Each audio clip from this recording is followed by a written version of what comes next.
ANM ನ್ಯೂಸ್ಗೆ ಸ್ವಾಗತ. ಗಿಡಗಂಟೆಗಳಿಂದ ಮುಚ್ಚಿಕೊಂಡಿರುವ ಕನಂಪಲ್ಲಿ ಕೆರೆಯ ಸ್ವಚ್ಛತೆಗೆ ಮುಂದಾಗುವಂತೆ ಸ್ಥಳೀಯ ಜನತೆ ಆಗ್ರಹ. ಚಿಂತಾಮಣಿ ನಗರಕ್ಕೆ ಕುಡಿಯುವ ನೀರು ಸರಬರಾಜು ಮಾಡುವ ಕನಂಪಲ್ಲಿ ಕೆರೆಗೆ ಇತ್ತೀಚೆಗೆ ಬಿದ್ದ ಮಳೆಯಿಂದ ಕೆರೆಗೆ ನೀರು ಹರಿದು ಬರುತ್ತಿರುವುದು ಸಂತಸವಾಗಿದ್ದರೂ, ಕೆರೆಯ ಸುತ್ತಲೂ ಅಳವಡಿಸಿರುವ ಕಬ್ಬಿಣದ ತಂತಿ ಬೇಲಿಗೆ ಆವರಿಸಿಕೊಂಡಿರುವ ಗಿಡಗಂಟೆಗಳು ಮತ್ತು ಕೆರೆಯ ಕಟ್ಟೆ ಮೇಲೆ ಬೆಳೆದಿರುವ ಗಿಡಗಂಟೆಗಳಿಂದ ಕೆರೆ ಸಂಪೂರ್ಣ ಮಂಕಾಗಿದೆ. ಆದ್ದರಿಂದ ಸ್ವಚ್ಛತೆಗೆ ಮುಂದಾಗುವಂತೆ ಸ್ಥಳೀಯ ಜನತೆ ಆಗ್ರಹಿಸಿದ್ದಾರೆ.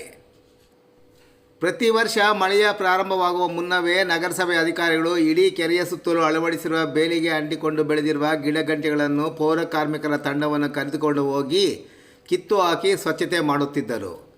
ಇನ್ನು ಕೆರೆಯ ಕಟ್ಟೆ ಮೇಲೆ ಬೆಳೆದಿರುವ ಮರ, ಗಿಡ ಮತ್ತು ಇತರೆ ಗಿಡಗಂಟೆಗಳನ್ನು ಬುಡದ ಸಮೇತ ಕಟಾವು ಮಾಡಿ ಮಣ್ಣಿನ ಕೆರೆಕಟ್ಟೆ ಬಿರುಕು ಬರುವ ಮುನ್ನವೇ ಸ್ವಚ್ಛತೆಯ ಕಾರ್ಯವನ್ನು ಸಹ ಕೈಗೊಳ್ಳುತ್ತಿದ್ದರು.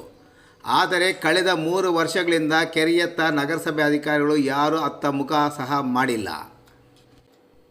ಕಳೆದ 2017 ಅಕ್ಟೋಬರ್ ತಿಂಗಳಲ್ಲಿ ಉತ್ತಮ ಮಳೆಯಾಗಿ ಕೆರೆಯ ಕೋಡಿ ಹರಿದ ಹಿನ್ನೆಲೆಯಲ್ಲಿ ಕ್ಷೇತ್ರದ ಶಾಸಕರು, ಸಂಸದರು, ಮಾಜಿ ಶಾಸಕರು ಸೇರಿದಂತೆ ಹಲವಾರು ಮಂದಿ ಬಾಗಿನ ಅರ್ಪಿಸಲು ಬಂದ ಹಿನ್ನೆಲೆಯಲ್ಲಿ ಕನಂಪಲ್ಲಿ ಕೆರೆ ಕಟ್ಟೆಯ ಮೇಲೆ ಬೆಳೆದಿದ್ದ ಗಿಡಗಂಟೆಗಳನ್ನು ಮತ್ತು ತಂತಿಗೆ ಬೇಲಿಗೆ ಆವರಿಸಿರುವ ಗಿಡಗಂಟೆಗಳನ್ನು ನಗರಸಭೆಯ ಪೌರ ಕಾರ್ಮಿಕರ ಮೂಲಕ ಸ್ವಚ್ಛತೆ ಮಾಡಿದ್ದನ್ನು ಬಿಟ್ಟರೆ ಇದುವರೆಗೂ ಅತ್ತ ಯಾರೂ ಮುಖ ಮಾಡಿಲ್ಲ ಎಂಬುದು ಸಾರ್ವಜನಿಕರ ಆರೋಪ.